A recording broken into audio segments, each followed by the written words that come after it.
자비하신 아버지 하나님, 지난 5일간도 저희들을 은혜의 장중에 붙들어 주시고 또 귀한 기도의 자리로, 예배의 자리로 인도하여 주셔서 하나님 앞에 찬양과 경배드리며 기도하게 하시니 감사합니다. 믿음의 기도는 역사하는 힘이 많다고 하였사오니 우리 속에 역사하시는 성령의 그 강한 역사를 경험하고 체험하고 간증하는 귀한 은혜가 있게 하여 주시옵소서. 말씀을 듣겠사오니 우리의 귀를 열어주시고 마음 문을 열어주시고 우리의 그 깨달음이 주님 주시는 신령한 깨달음이 되어 세상을 이기며 자신을 이기며 마귀와 대적하여 승리하는 우리의 믿음의 삶이 되게 하옵소서. 예배의 시종을 주님께 의탁하오며 예수님 이름으로 기도드리옵나이다. 아멘. 하나님 말씀은 마태복음 10장 16절입니다. 마태복음 10장 16절에서 23절까지 제가 봉독합니다.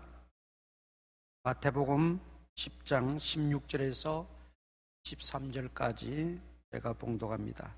보라, 내가 너희를 보냄이 양을 이리 가운데로 보냄과 같도다. 그러므로 너희는 뱀같이 지혜롭고 비둘기같이 순결하라. 사람들을 상가라. 그들이 너희를 공회에 넘겨주겠고 그들의 회당에서 채찍질하리라. 또 너희가 나로 말미암아 총독들과 임금들 앞에 끌려가리니 이는 그들과 이방인들에게 증거가 되게 하려 하심이라.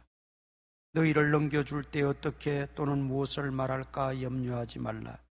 그때 너희에게 할 말을 주시리니 말하는 이는 너희가 아니라 너희 속에서 말씀하시느니 곧 너희 아버지의 성령이시니라. 장차 형제가 형제를, 아버지가 자식을 죽는 데 내주며 자식들이 부모를 대적하여 죽게 하리라. 또 너희가 내 이름으로 말미암아 모든 사람에게 미움을 받을 것이나 끝까지 견디는 자는 구원을 얻으리라. 이 동네에서 너희를 박해하거든 저 동네로 피하라. 내가 진실로 너희에게 이르노니 이스라엘의 모든 동네를 다 다니지 못하여서 인자가 오리라. 아멘.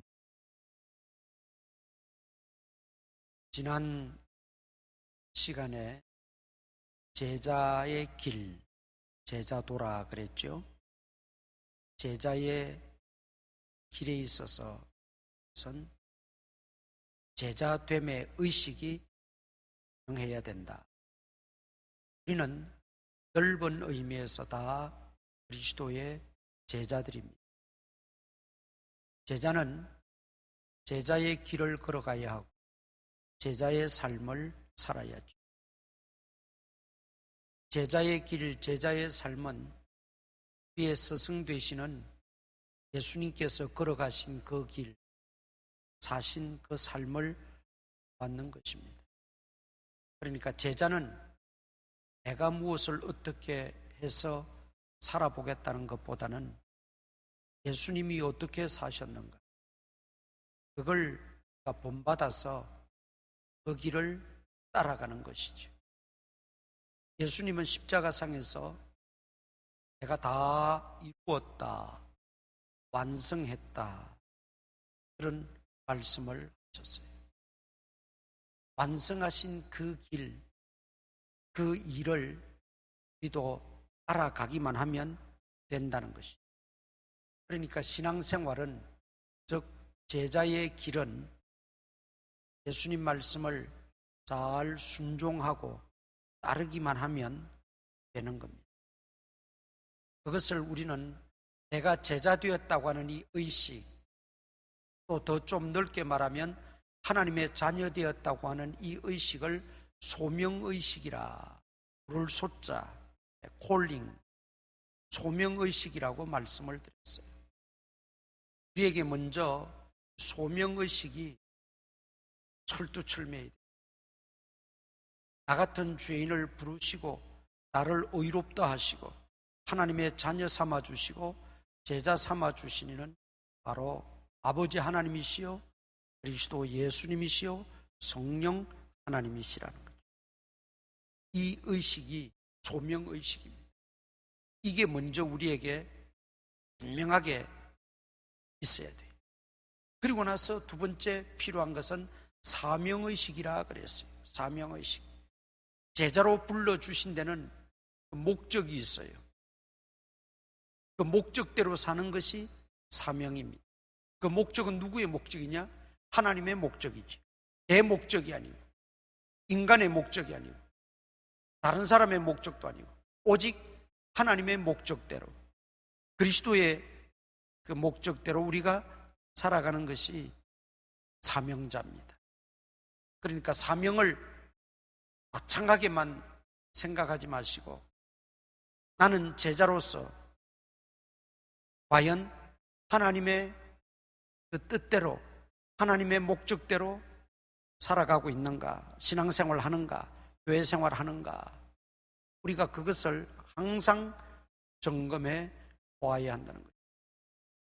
참 제자, 훌륭한 제자, 온전한 제자의 삶은 얼마나 하나님의 목적에 맞게 우리가 살아가고 있는가.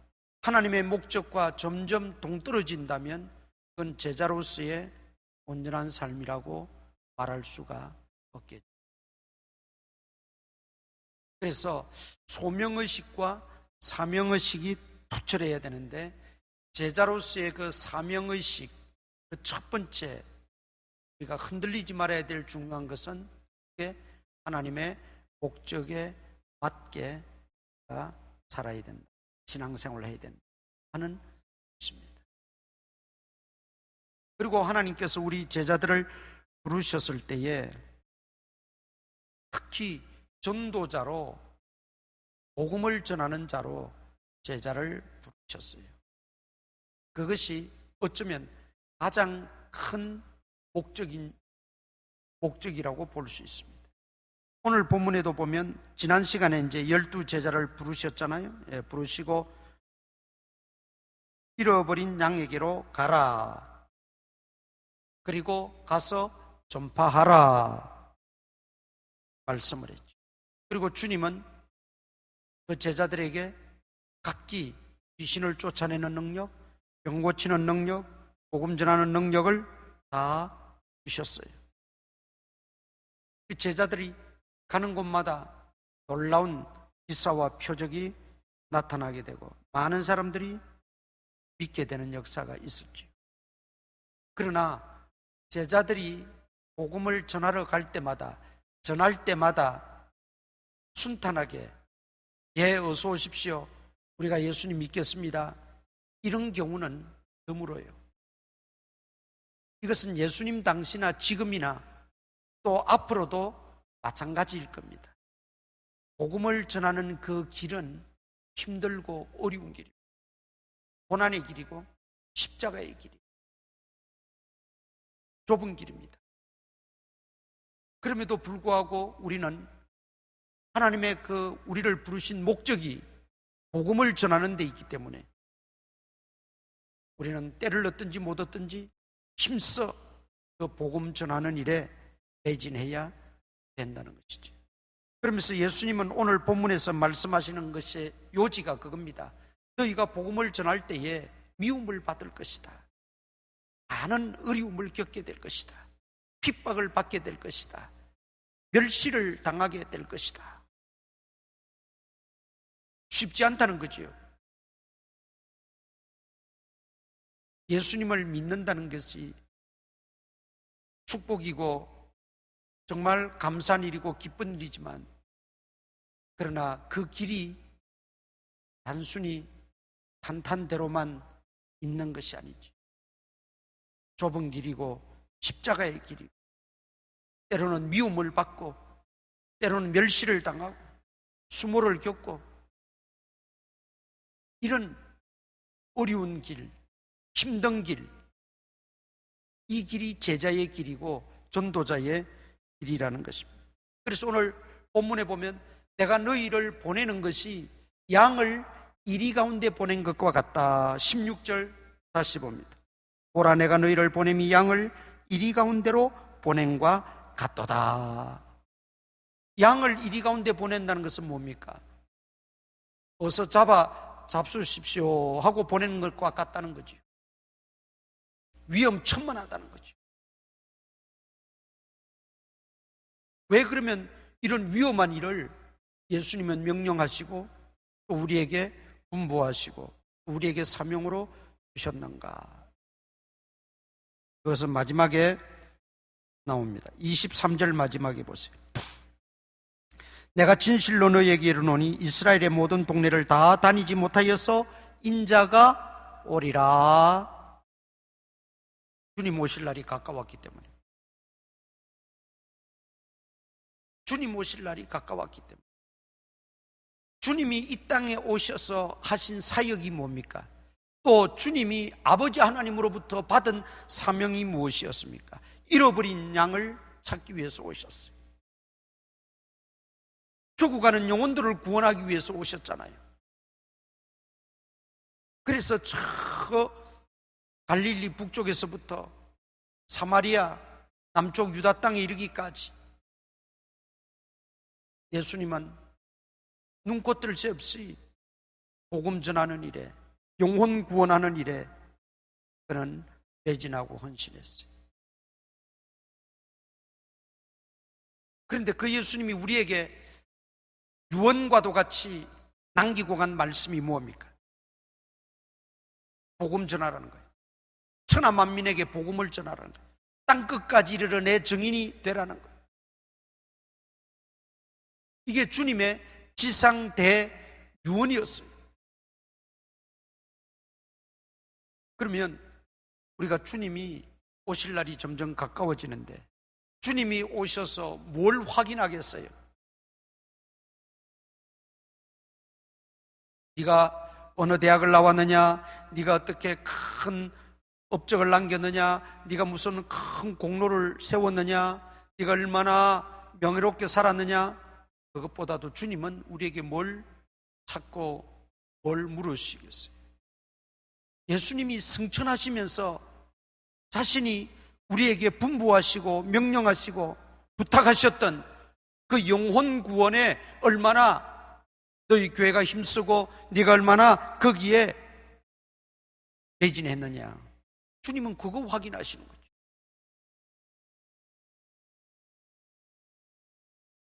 잃어버린 자를 찾기 위해서 양을 이리 가운데 보낸 것과 같은 그런 위험천만한 일임에도 불구하고 주님이 그렇게 하시는 이유는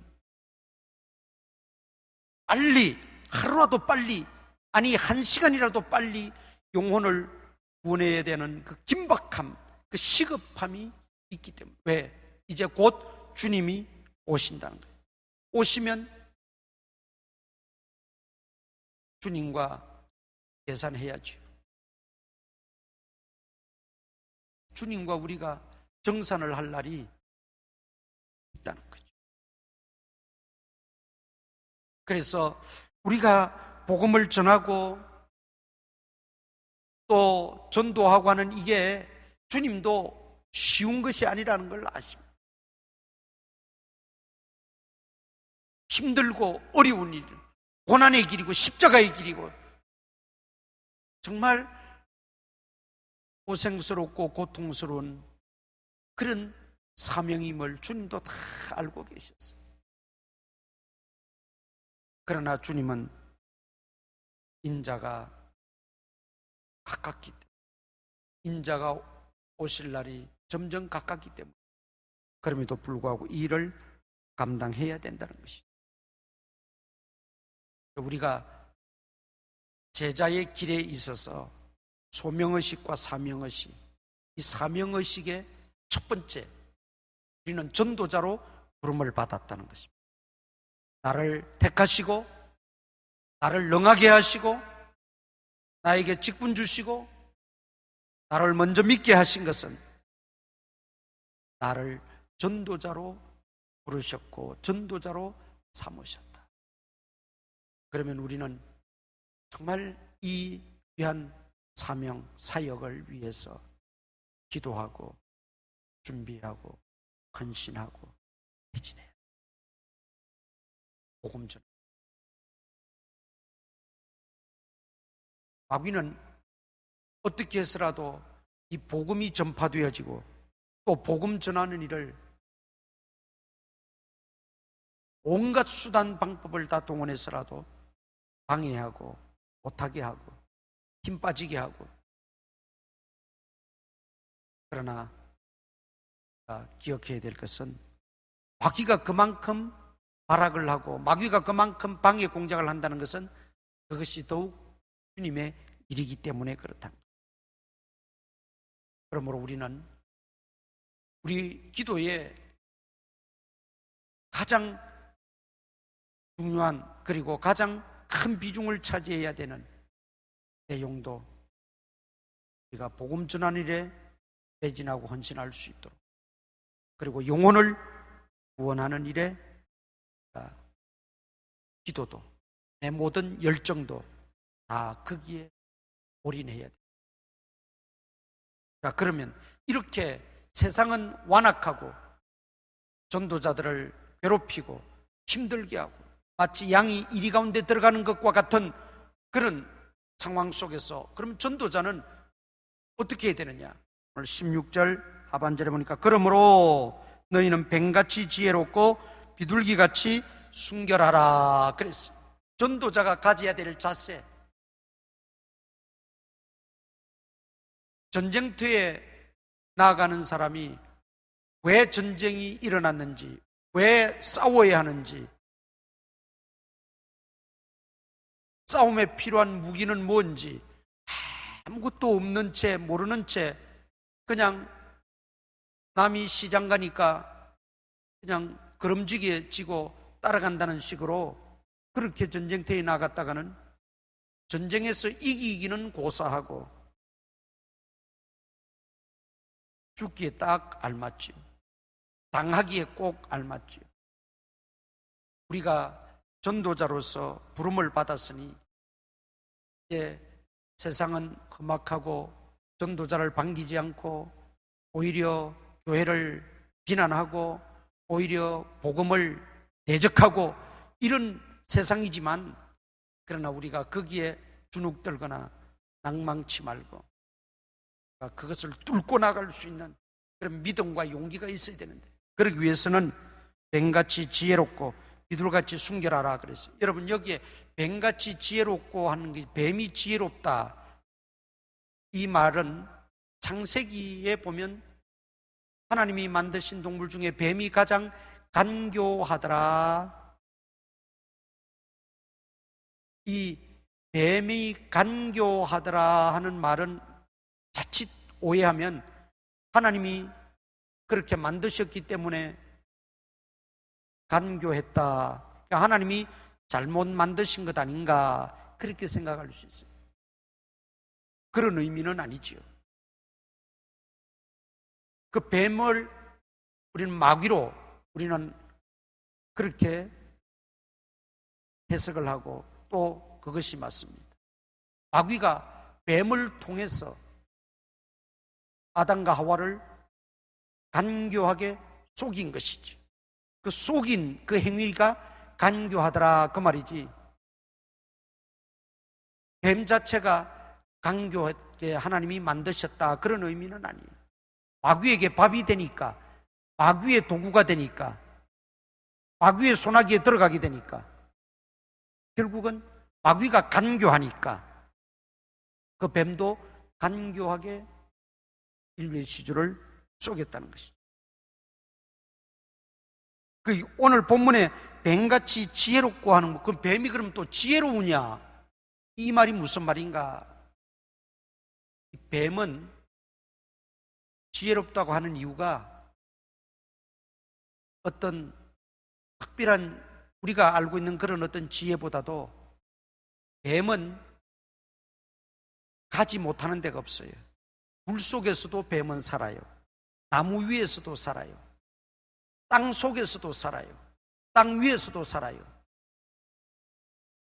또 그 숲풀 속에서도 살아요. 정글에도 있어요. 뱀이 가지 못하는 곳이 없어요. 뱀은 어느 곳에나 다 있습니다. 사막 끝 50도, 60도 되는데도 거기도 뱀은 있어요. 이 뱀이 못 가는 곳이 없어요. 뱀이 살지 않는 곳도 없어요. 그러니까 뱀이라는 이 존재는 그 상황과 그 어떤 여건에 따라서 변형도 되고 또 자기 어떤 몸을 보호할 수 있는 그런 체계도 갖추고, 그래서 어디를 가든지 살아남고 존재하고 움직인다는 거죠. 이 나무에서 저 나무로 날아다니는 뱀도 있어요. 그러니까 땅속 또는 물속, 하늘, 땅 위 어디든지 이 뱀이 다 뚫고 들어가는 거예요. 그런 어떤 뱀의 특성을 여기에 뱀같이 지혜롭고 그렇게 표현하는 것입니다. 그러니까 이 지혜를 우리가 잘 이해해야 된다는 말이에요. 마찬가지로 전도자는 막힘이 있고 멸시를 받고 핍박이 있고 여러 가지 어려움이 따르지만 그 모든 것을 뚫고 우리가 가야 할 곳, 우리가 전해야 할 곳, 우리가 서야 할 곳, 그것이 사막이든 오지든 섬이든 부자들이 사는 곳이든 가난한 자들만 있는 곳이든 문명민이 사는 곳이든 미개인이 사는 곳이든 어디든지 땅 끝까지 복음 들고 가야 된다는 것을 말하는 겁니다. 그러니까 복음을 전하는 대상, 복음을 전하는 지역, 복음을 전해야 될 환경을 우리는 핑계 삼거나 또 그것에 저촉되어서 복음이 약화되어져서는 안 된다는 걸 말해요. 뱀이 앞에 담벼락이 있으면 담도 이렇게 탁 붙어가지고 타고 올라가 넘어갑니다. 시골에서 돌담을 이렇게 쌓아놓으면 여기 있던 뱀이 반대편에 있어요. 그게 두 가지입니다. 하나는 그 돌담 사이에 빈 공간들, 구멍들이 있으면 그걸 타고 그냥 그렇게 뚫고 나가는 것도 있고, 그게 안 되면 담을 타고 넘어도 가요. 그걸 뱀의 지혜라고 표현했다면 오늘 우리도 그런 뱀같이 지혜로운 어떤 상황 속에서도 오직 복음만 전해지기를 바라며 우리가 잘 대처해 나가야 된다는 것이죠. 두 번째, 비둘기같이 순결하라 그랬어요. 비둘기는 뭐 평화의 상징이다, 또는 순결의 상징, 온유의 상징이다, 뭐 여러 가지 표현을 우리가 합니다. 예수님께서 세례를 받으시고 물에서 올라오실 때 성령이 비둘기같이 하셨다. 성령의 그 당시의 분위기가 그렇게 온화하고 평화로웠고 그랬다는 거죠. 하늘에서는 성부의 아버지의 말씀이 있고, 이는 내 사랑하는 아들이요 내 기뻐하는 자니 너희는 저의 말을 들어라. 그리고 성자 예수님은 지금 이 땅에 오셔서 세례를 받으셨어요. 그 모든 그 분위기를 한마디로 성령이 비둘기같이 임하셨다. 그 분위기가 엄숙하면서도 평화로우면서도 온화하면서 그 모든 말씀이 전달되어졌고 진행되어졌다는 말이죠. 그러면 비둘기같이 순결하라는 것은 선으로 악을 이기라는 말입니다. 선으로 악을 이기라. 악한 대적들, 악한 세력들, 악한 사람들에 의해서 복음이 해방받고 핍박받고 또 복음 전하는 자들이 구속당하고 왕 앞에 잡혀가고 배를 맞고 오늘 본문에도 그렇게 말씀하고 있지요. 그러나 그럴 때라도 대항하지 말라는 겁니다. 오히려 핍박하는 자를 위해서 예수님 뭐 하라 그랬어요? 기도해 주라 그랬어요. 핍박하는 자를 위해서 기도하고 같이 대적하거나 또 나를 미워하고 핍박한다고 그들을 미워하거나 핍박하지 말라 그랬어요. 그래서 여기 보니까 너희를 영접하면 감사한 일이지만 영접하지 않으면 또 나와서 다른 곳으로 가고 박해하거든 저 동네로 피하고 대적하지 말라는 거예요. 대항하지 말라는 거예요. 같이 미워하거나 같이 그렇게 싸우지 말라는 거죠. 이게 비둘기같이 순결한 전도자의 모습이에요. 그러니까 우리는 어떤 상황이라도 뚫고 나갈 수 있는 그런 믿음의 용기와 담대함도 가져야 되지만 동시에 우리는 비둘기같이 순결한 믿음도 우리에게 필요하다는 것입니다. 그 다음 전도자가 가져야 될 것은 22절입니다. 또 너희가 내 이름으로 말미암아 모든 사람에게 미움을 받을 것이나 끝까지 견디는 자는 구원을 얻으리라. 끝까지 견뎌야 된다는 거죠. 이게 우리가 이제 신앙의 요소에 있어서 인내의 요소입니다. 끝까지 견디는 거예요.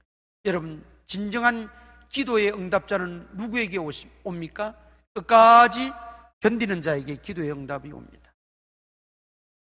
진정한 신앙의 승리자는 어떤 자입니까? 끝까지 견디는 자입니다. 견디는. 이 끝까지 견디는다는 게 이게 쉬운 일이 아니죠. 핍박이 있고 멸시를 당하고 어려움을 당하면 끝까지 견디지 못하는 경우가 너무 많아요. 우리가 어떤 자신의 자존심 때문에 끝까지 견디지 못하고 넘어지고 하는 경우도 있고 핍박 때문에 고난 때문에 또 복음 전하는 일이 아닌 그런 어떤 영적인 고난이나 신앙생활에 있어서 다가오는 그런 어려움들 때문에도 넘어지고 쓰러지고 중도에 포기해버리고 그런 경우들이 많이 있지요. 어쨌든 전도자든 우리 신앙생활이든 교회 생활을 하든 어떤 생활을 하든 끝까지 견디는 자는 복이 있다. 그리고 그런 사람에게 주님은 반드시 여기 보니까 구원을 약속하셨어요. 기도라고 하는 것은 이게 하나의 훈련인데 어떤 훈련의 일종이 있느냐? 나를 끝까지 견디게 하는 그런 훈련의 과정이 이 기도입니다. 기도는 하면 할수록 또 그 기도의 깊이가 더하면 더할수록 그만큼 나로 하여금 끝까지 견디게 하는 힘과 능력을 부어주신다는 거죠.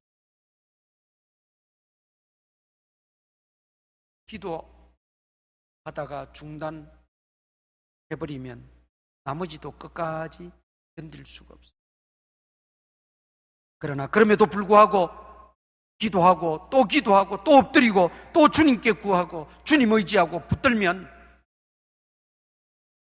우리로 하여금 그 어떤 고난과 힘든 일에도 끝까지 견딜 수 있는 힘과 능력을 부어주시는 것입니다. 끝내 승리자는 그런 사람, 끝내 응답을 받는 사람은 그런 사람이에요. 끝내 구원을 이루는 사람은 그런 사람이라. 끝까지 견디는 자.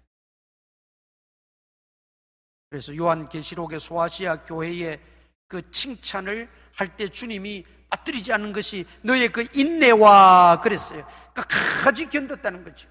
끝까지 견뎌. 끝까지 견뎌. 오늘 우리에게도 이런 은혜가 있기를 축원합니다. 그러려면 기도의 자리를 놓치지 말고, 기도의 깊이가 더할수록, 주님 앞에 더 가까이 나아갈수록 우리는 가지 견딜 수 있는, 미움을 받든 고난을 받든 어려움을 겪든 고통을 당하든 시련을 당하든 끝까지 견디는 그 은혜를 하나님이 주시는 것입니다. 특히나 전도자들에게. 오늘 제자의 길에 대해서 말씀드렸는데 기도의 제목이 될 수 있기를 바라고, 또 여러분 제자의 길을 정말 묵묵히 해서 같이 걸어갈 수 있는 저와 여러분 될 수 있기를 축원합니다. 우리 찬송가 394장 찬송 부르고 통성으로 우리 기도하겠습니다. 394장.